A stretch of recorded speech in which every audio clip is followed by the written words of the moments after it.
Hi అందరికీ పెసరపప్పు హల్వాని prepare చేసుకుందామా. భలే టేస్టీగా ఉంటుందండి. కుక్కర్లో ఒక పెసరపప్పుని వేసేసుకొని బాగా ఫ్రై చేసుకోండి.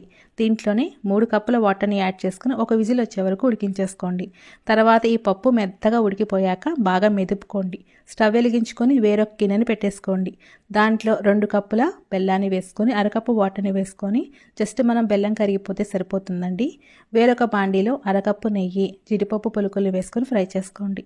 తర్వాత వీటిని తీసేసుకున్నాక అరకప్పు బొంబాయి రవ్వను వేసుకొని కొద్దిగా ఫ్రై చేసుకొని ఇందాక మెదిపి పెట్టుకున్న పప్పుని అలాగే దీంట్లో అరకప్పు దాకా తురుముకున్న కొబ్బరిని వేసేసుకొని బాగా మిక్స్ చేసేసుకోండి. ఇందాక మనం కరిగించుకున్న బెల్లాన్ని కూడా వేసేసుకొని ఎక్కడ కూడా ఉండలు లేకుండా బాగా దగ్గర పడే వరకు మిక్స్ చేసుకుంటూ ఉండండి.